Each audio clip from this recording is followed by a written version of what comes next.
नाही, दर सोमवार शुक्रवार या ठिकाणी विविध विषय घेऊन नागरिक येतात. मग मेट्रो कार शेडचे विषय असतील, ॲडमिशनचे असतील, पुनर्विकासाच्या संबंधी झालेली फसवणूक असेल, असे विविध अंगी विषय जे आहेत ते या ठिकाणी हक्काने घेऊन येतात आणि आम्ही सोडवण्याचा प्रयत्न करतो.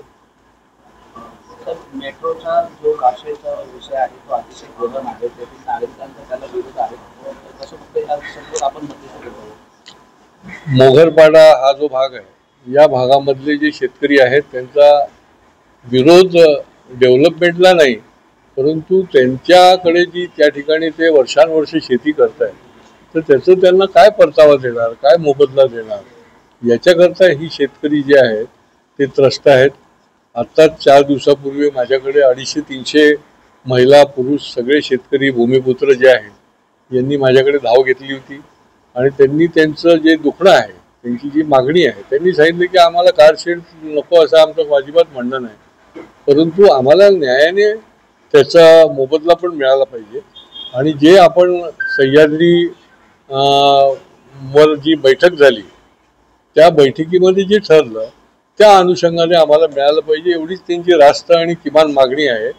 तर त्या मागणीच्या अनुषंगाने माझी त्या अधिकाऱ्यांशी चर्चा चालू आहे. MMRDAच्या अधिकाऱ्यांशी असेल, कलेक्टर ऑफिसशी असेल, आणि मला वाटतं की शेवटी हा भूमिपुत्र आहे, हा 2-2-3-3 पिढ्या त्या ठिकाणी राबणारा आहे आणि त्याला पण न्याय मिळाला पाहिजे आणि डेव्हलपमेंटसुद्धा त्याच्यामध्येही कुठल्याही प्रकारचा अडथळा येता कामा नये. त्यामुळे हे काम एकीकडे चालूच आहे, परंतु यांच्या पण हक्काकरता या पुढच्या काळामध्ये बैठकीच्या माध्यमातून त्यांचा देखील प्रश्न निश्चितपणे सुटेल असा मला विश्वास आहे. सर, मनसेने भूमिका घेतली आहे, मराठी सक्ती हिंदी जर मराठी भाषेला इंग्रजी शाळांमध्ये तिसरा क्रमांक येत असेल तर आम्ही शांत बसणार नाही. तर मुख्यमंत्र्यांनी देखील यावर चर्चा करण्यासाठी वक्तव्य केले, कसं बघताय? शासनाने भूमिका घेतलेली आहे. माननीय मुख्यमंत्र्यांनी आणि दोन्ही उपमुख्यमंत्र्यांनी वेळोवेळी या संबंधातली आपलं शासन म्हणून म्हणणं देखील म्हटलेलं आहे आणि मराठीचा कुठेही त्याला दूर टाकलं जाणार नाही, मराठीचा दुरावा केला जाणार नाही, मराठीचा अवमान होणार नाही आणि मराठीलाच सर्वप्रथम प्राधान्य दिलं जाईल, या भूमिकेमध्ये आम्ही देखील आहोत.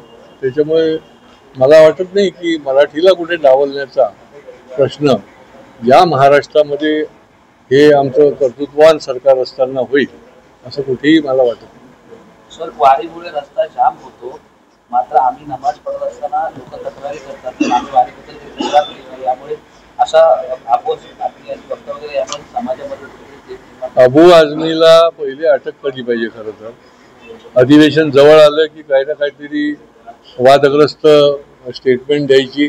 आता मागच्या वेळेलाही अधिवेशनापासून त्याला अबू आझमींना बाहेर ठेवलं होतं, त्यांना प्रवेश दिला नव्हता, त्यांना सस्पेंड केलं होतं आणि त्याच्यामुळे भडकाऊ भाषणं करून या देशामध्ये राज्यामध्ये अस्थिरता निर्माण करणं हे योग्य नाही आणि हे वेळोवेळी अबू आझमी करतायत आणि त्याच्यामुळे त्यांच्यावर ठोस अशा प्रकारचीच कारवाई शासनाने केली पाहिजे. सर, आसिफ शेख जे आहे मालेगावचे माजी आमदार, यांनी असं वक्तव्य केलं, औरंगजेब हा अतिशय पवित्र व्यक्ती होता, तो सर्व धर्म समभाव पाळत होता, परंतु फक्त राजकारणामुळे औरंगजेबाला बदनाम करण्याचे काम काही शक्ती करत आहे. औरंगजेबने ज्या पद्धतीने क्रौर्य दाखवलेलं आहे आणि आमच्या लाडक्या धर्मवीर छत्रपती संभाजी महाराजांना ज्या पद्धतीने हाल केलेले आहे आणि अशा औरंगजेबाला जर कोणी या मातीमध्ये राहणारा माणूस काही बोलत असेल तर त्याचे पहिले मुसक्या आवळल्या पाहिजेत. अशा प्रकारे आमच्या महापुरुषांना की ज्यांनी या देशाच्या करता आणि स्वराज्याकरता या ठिकाणी कठोर अशा प्रकारचं काम केलं, अशा संभाजी महाराजांच्या म्हणजे ज्यांनी संभाजी महाराजांना हाल केले, अशा या औरंग्याला त्याची वकिली करणाऱ्यांना पहिले आत्मे टाकलं पाहिजे आणि कायद्यात देखील बदल करून कठोर अशा प्रकारचं शासन त्या ठिकाणी केलं पाहिजे. सर, सलीम कुत्तासोबत नाचणाऱ्या बरगुजरांना भाजपमध्ये घेतलं हे अति झालं अशी टीका एकनाथ खडसे यांनी केली, कसं बघायला? निरनिराळे त्याच्या बाबतीमध्ये अशा बाबतीमध्ये प्रतिक्रिया येत असतात.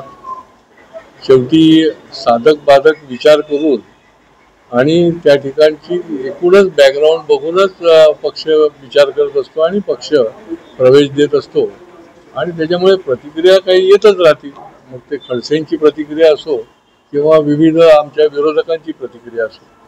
सर, कृषी मंत्री माधवराव कोकाटे यांच्या तिकडे असं वक्तव्य आहे की शेतकऱ्यांनी कर्ज भरलं पाहिजे, मात्र कर्जमाफीचा जो संपूर्ण निर्णय आहे मुख्यमंत्री घेत आहेत.